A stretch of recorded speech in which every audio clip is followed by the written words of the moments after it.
E aí pessoal, sejam bem-vindos a mais uma revisão da aula Paraná. E nesse vídeo aqui estaremos revisando da aula 7 à aula 13. Então, solta a vinheta.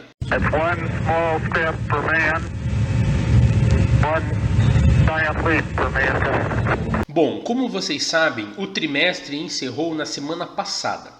E para deixar em dia as aulas da revisão com as aulas que estão passando na TV, eu vou fazer esse vídeo da aula 7 à aula 13, de uma forma mais resumida. Então aqui nós não vamos trabalhar com exercícios, vamos trabalhar apenas com as teorias. E vocês vão acabar vendo que muitas aulas se resumem em 3 ou 4 slides, pois são apenas de revisão. Começamos aqui com a aula 7. E nela foi tratado novamente o tema de força elétrica. A aula se inicia retomando a ideia de campo elétrico, dizendo que o campo elétrico é uma grandeza vetorial que possui módulo, direção e sentido, e que nós podemos determinar o seu módulo através da equação E igual a K vezes Q dividido por D ao quadrado. Essa equação então ela é diretamente proporcional à carga geradora do campo elétrico e inversamente proporcional ao quadrado da distância entre o ponto onde eu quero determinar esse campo e a carga geradora do campo. Aqui na sequência vem então a definição de força elétrica.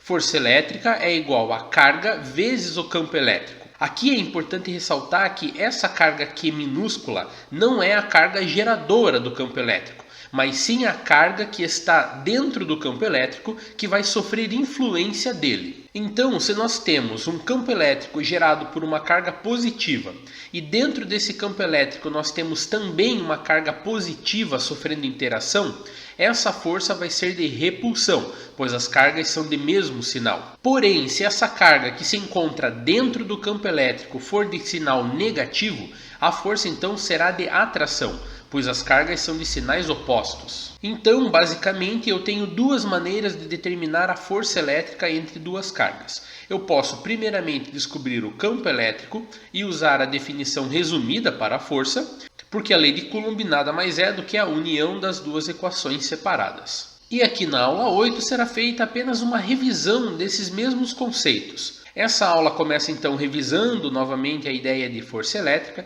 dizendo que nós temos duas maneiras para determiná-la, uma equação que leva em consideração o campo elétrico e outra que leva em consideração apenas as cargas diretamente, chamada de lei de Coulomb. Aqui na sequência nós temos que a força elétrica entre cargas de mesmo sinal é de repulsão e que a força elétrica entre cargas de sinais opostos é de atração.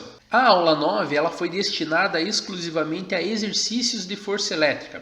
Como nós não vamos trabalhar exercícios aqui, vamos revisar apenas a teoria. Relembrando, pessoal, a força elétrica é um tipo de força igual à força gravitacional. Ela surge através de uma interação de campo, ou seja, planetas que possuem massa geram campos gravitacionais e cargas geram então campos elétricos. A existência de dois campos elétricos interagindo entre eles faz com que exista então uma força elétrica entre esses campos. Cargas elétricas positivas geram campos que divergem e cargas elétricas negativas geram campos que convergem. E mais uma vez, retomando a ideia de que força elétrica pode ser determinada de duas maneiras, uma por interação de campo elétrico e outra diretamente pela lei de Coulomb. A aula 10 foi destinada novamente a exercícios de força elétrica. Então, revisando novamente aquela ideia, cargas de mesmo sinal geram forças de repulsão, cargas de sinais opostos geram forças de atração.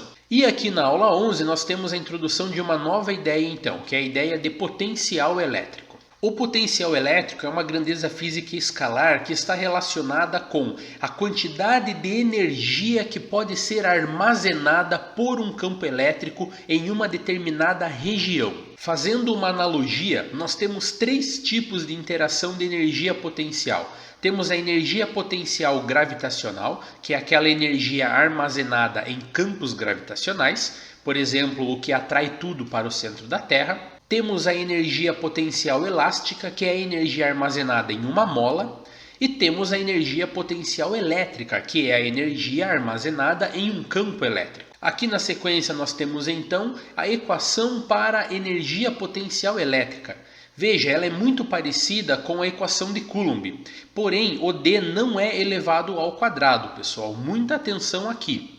Energia potencial elétrica é igual a constante eletrostática vezes carga geradora do campo vezes carga de prova dividido pela distância entre as cargas. Porém, a distância não é ao quadrado. A partir da ideia de energia potencial elétrica, nós podemos definir o que é potencial elétrico. Então é uma grandeza escalar, então potencial elétrico é a energia potencial elétrica que uma carga teria ao estar em um determinado ponto dentro de um campo elétrico. Potencial elétrico pode ser determinado então pela energia potencial elétrica dividida pela carga que teria essa energia. Vamos então para a aula 12 e nela foi visto a ideia de diferença de potencial. Podemos novamente fazer uma analogia com o caso gravitacional. Por exemplo aqui, se eu tenho um reservatório B a uma certa altura e uma caixa d'água a uma altura maior que a altura do reservatório B, nós dizemos que a energia potencial gravitacional de A é maior do que a energia potencial gravitacional de B. Então, a água que se encontra com uma energia potencial maior tende a migrar para a região de energia potencial menor. Isso é algo natural que ocorre dentro de campos gravitacionais. Essa mesma ideia pode ser levada quando considerado campos elétricos. Então imagina que dentro de um campo elétrico gerado por uma carga positiva eu tenha dois pontos, A e B.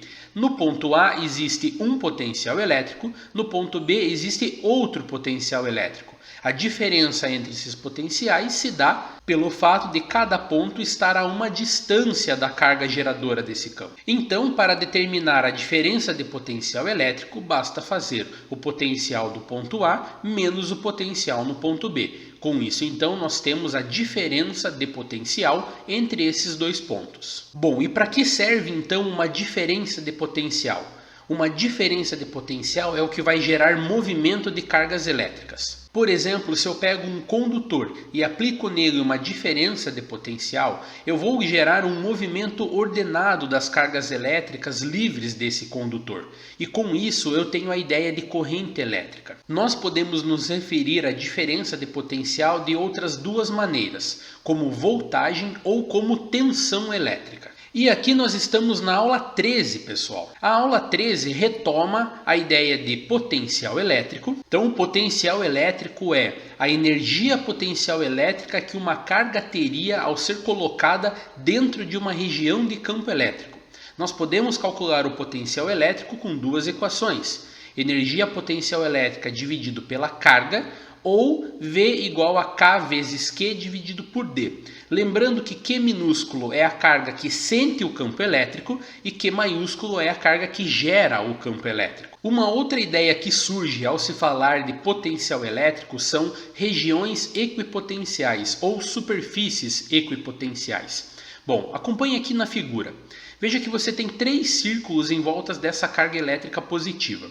Esse círculo mais interno, em todos os pontos desse círculo, eu tenho o mesmo potencial elétrico, pois todos estão à mesma distância da carga elétrica. A mesma coisa para o segundo círculo e para o terceiro círculo. Então chamamos isso de regiões equipotenciais.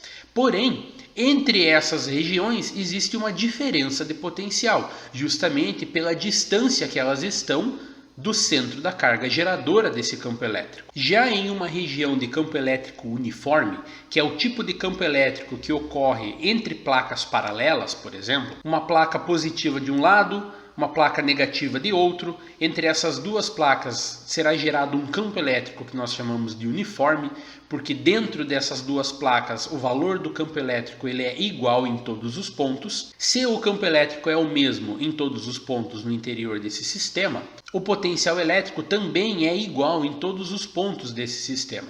Ou seja, todas essas regiões são regiões equipotenciais. E aqui é introduzido então a ideia de trabalho. Associando novamente com o caso mecânico, trabalho é quando, através de uma força, eu realizo um movimento. Então, se eu movimento essa caixa de um ponto, digamos que A, até um ponto, digamos que B, separado por uma distância D, através de uma força, nós dizemos que essa força realizou trabalho sobre a caixa. Então, uma força elétrica também é capaz de realizar trabalho sobre cargas elétricas. E o trabalho de uma força elétrica surge quando, por meio de uma força elétrica, eu movimento uma carga elétrica de um ponto A a um ponto B. Para determinar o trabalho de uma força elétrica, basta eu multiplicar a carga que eu estou movendo pela diferença de potencial entre os dois pontos os quais eu movi essa carga. E aqui na sequência o professor traz apenas a dedução dessa equação a partir da ideia de trabalho como uma variação da energia potencial. E para finalizar, temos uma pergunta. Por que um pássaro, quando pousa sobre um fio de alta tensão, não leva choque? A resposta para isso é simples, porém nada intuitiva. A diferença de potencial entre as patas do pássaro é muito pequena. Ou seja, se a diferença de potencial entre suas patas é pequena, a corrente elétrica gerada no pássaro é muito pequena. E com isso ele não leva choque. Pessoal, muito obrigado pela atenção de vocês e até uma próxima. Valeu!